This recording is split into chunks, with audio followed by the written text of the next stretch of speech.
Hi guys, this is Tobias back again on the Man City Fan TV channel, and today I'm going to do a scouting report about the Bundesliga.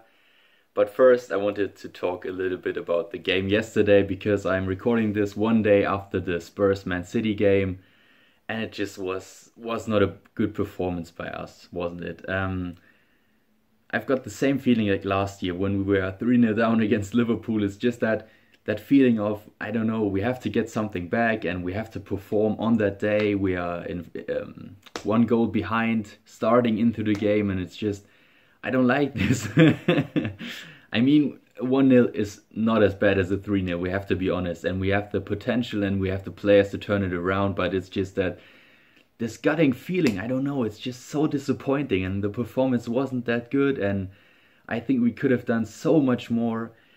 I don't want to criticize Pep because I love Pep and I love everything he does, but I think he got it largely wrong. But it's just, we started into the game like we were the worst team, like we were scared of them, and he kind of changed his system so that we have 8 players behind the ball when they were attacking. And I don't know, you can do that against Barcelona, but I don't think it was necessary to do something like that against Spurs. So, like I said, I don't want to criticize Pep. He's amazing. He's the best coach in the world in my opinion, but he's just got that one wrong in my opinion. Anyway, let's get on to the scouting report. And I've kind of constructed this that I'm going to start with the defenders, then I'm going to do midfielders, and then I'm going to do a few other players which stand out this season, but Man City don't really necessarily need. And like I said, I'm going to start with the defenders. First of all, I'm going to name about 3 to 4 players which, in my opinion, should be really good for Man City. I've kind of looked for kind of young players, so that we don't buy players in their prime, because everybody knows good players. I just wanted to get a few young players with a lot of potential, and yeah, that's what I've kind of been looking for. And my 3 centre-backs would be Niklas Stark from Hertha Berlin, then Jonathan Tah from Bayer Leverkusen, and Dayot Upamecano from RB Leipzig. And those 3 players, I mean, you probably heard about Tah because he's quite a regular German national player. Stark was in the Kader of Germany, but not really, a starting player.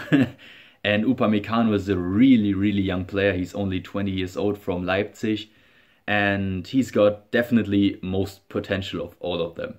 He's got a lot of pace, he's very physical, and he can be a really, really good player in the future. But the other ones are 23, so still very young, but they're way more mature. Jonathan Tah is also a very physical player who's got who's got very good defending. Still quite fast, but not as fast as the other 2 guys. And Stark is probably the most technical gifted player of them 3. Because, yeah, he's not really the most physical guy. He's still very fast. He's kind of like John Stones. You can compare that to them. Niklas Stark is probably the same player as John Stones. So very technical, still very good at defending. Jonathan Tah is like Vincent Kompany, but in his prime. So he's very fast, like a very huge guy. Of course, he's not Vincent Kompany, I mean, but he has a lot of potential. He could honestly be a true leader like Vincent Kompany was like 3 to 4 years ago. And yeah, Upamecano is, like I said, the youngest person of them all, but he's got definitely the most potential. He's, like I said, so fast, so physical. He's also quite technical gifted, but not as much as Niklas Stark. And yeah, that's the way I would describe them 3. Then let's move on to the right backs and left backs. It was pretty hard to find a good right back or left back in the Bundesliga. I wrote a few down, but pretty much all of them wouldn't be starters for Manchester City. I have to admit that before. I wrote down Philipp Max. He's from Augsburg. He played a really, really good season last year. He was, he had nearly 20 assists in that season. He was amazing for them going forwards, assisting players. And this year, he doesn't play his best season, but he's still a very good player. He's only 25 years old, and he can be a really good player. But like I said, he probably wouldn't be a starter for Manchester City. Then we have Nico Schulz. He plays for Hoffenheim and he's a really good player. He's already 26 years old, but he's got a lot of pace and he would fit Pep's system perfectly. He kind of plays left wing back for Hoffenheim. He's got, like I said, a lot of pace. He's quite physical. His defensive ability is okay, but in Pep's system, the players have to be good going forward. And Nico Schulz is still very good defensively, but his strengths are definitely his offensive play. And then we have Lukas Klostermann, who's also a player for Leipzig, and he is definitely the player of them three who has got the most potential. He's only 22 years old, he's got a lot of pace, he's good in defending, and he's kind of still lacks in going forward, but I can honestly see him being a really good player. The only problem is he's a right back. And we already have Kyle Walker and Danilo, so we would probably prefer a left back. But I still wanted to mention him because I think he can be a really good player in the future. Yeah, like I said before, I will be moving on to the midfield now, and I've kind of specified to the defensive part of the midfield since we definitely need a Fernandinho replacement this summer. And the 4 players I wrote down are Florian Neuhaus. He's the first one. He's the most inexperienced player of them all.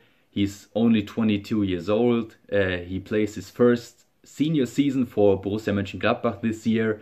But he shows a lot of potential. He already has, I think, 7 assists in the Bundesliga with kind of 15 games played. So a really good player in the creative part of the midfield. His build-up play is awesome, but he kind of lacks in his defensive ability. But like I said, he's the most inexperienced guy and he's definitely a player to watch in this position. Then we have Florian Grillitsch from Hoffenheim. He was already a contender for Manchester City. I remember that Manchester City were scouting him, but it didn't go through. I don't know why. He's 23 years old. He's very technical gifted, defensive minded. So he's a little bit slow, I have to admit that. And he's not the most physical guy, but he's very good in the defensive part. And finally, my 2 favorite players in the Bundesliga this season in this position are Maximilian Eggestein and Dennis Zakaria. You can kind of compare them, they're both very good all round, but Eggestein is a little bit better in the offensive part and Zakaria is better in the defensive part. Zakaria kind of has his strength in his physicality. He's a very big guy, 6'3", like I said, very big. And Eggestein is very creative, technical, gifted, can go forward and often plays in the number 8 role for Werder Bremen, whereas Zakaria plays, like I said, in the defensive part of the midfield, which we do actually need more than the number 8 because we have a lot of great players there. And this leads me on to my last section where I'm just going to talk about pretty much every position, whether City need the position or not. And the first person, obviously, is Luka Jovic. I think everybody heard about him. He's awesome. Like he's a very good striker. He's only 21 years old. His left foot is as good as his right foot. He scores for fun. He's just amazing. But I don't have to tell you that because you probably have heard a lot about him. The second player is Milo Rashica. He's a winger from Werder Bremen, and yeah, we have a lot of good wingers, but I just wanted to mention him because he's still very young. He's like 22. Yeah, he's 22 years old. He's very technical, gifted, fast. He scored a lot of goals this season. He has been one of the most important players for Werder Bremen because they have a really good season. And yeah, I just wanted to mention him, even though we probably won't be looking out for him because we have a lot of good wingers and he probably wouldn't play either, because like I said, he's still very young. And my 2 last players are both from Leverkusen, both in the pretty much same position. And these ones are Julian Brandt. You probably heard about him if you watched the World Cup, and Kai Havertz. Kai Havertz is, from all players I mentioned, the most young player. He's only 19 years old. He's definitely got the most potential out of all of them. And Julian Brandt kind of established himself already. He's played a lot of games in the German national team. He's also a starter for Bayer Leverkusen, whereas Havertz, he's a starter for Leverkusen and he played a game for Germany, but he's definitely not as mature as Julian Brandt. And also Julian Brandt can play on the wings. He played left mid this season at the start, I guess. And now he's playing kind of in the number 8 role, which we also, like I said, do not really need, but I just wanted to mention him. Julian Brandt is a spectacular player, one to look out for, and Kai Havertz, like I said, is the player with the most potential here. That was it. In the end, I'm just going to mention my favorites from every position. In the defense, between Stark, Tah and Upamecano, it's really hard to differentiate because all of them are quite fast, technical gifted, and also physicality of them is very good. But I wouldn't go for Stark just because he's not really not physical enough for the Premier League. I would either go for Jonathan Tah or Upamecano. Upamecano, like I said, has the most potential out of all of them. He's very fast, physical. His defensive ability is kind of not as good as the other ones. So if I had to choose one, I would go for Jonathan Tah. He's a starter for Germany in the national team. He plays pretty much every game for Bayer Leverkusen. He's really physical. He reminds me so much of Vincent Kompany a few years ago. So he could honestly be a leading player in the Manchester City team, possibly a future captain, if you ask me. So yeah, like I said, I would go for Upamecano or Jonathan Tah in this position. Then right backs and left backs, it's really hard. If I had to choose one, I would go for Klostermann, but he also wouldn't be an instant starter, and he is a right back, like I said before. So left backs and right backs, the Bundesliga doesn't really have them, these good players in this position.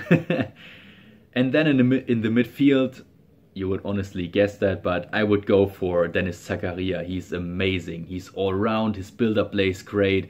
He has such a good physicality, such good defensive abilities. If I had to choose one, I would definitely go for Zakaria. And if we can't get him, I would go for Eggestein. But definitely Zakaria is my most favorite player out of all of them. If I had to choose one player that we would sign, I would definitely go for Dennis Zakaria. That rounds it up. I'm still really disappointed by the Spurs game. I have to admit that. I was thinking about it all day, kind of thinking about what we can do in the second leg to go through, but that's a whole nother topic. And yeah, have a great day. Come on, City.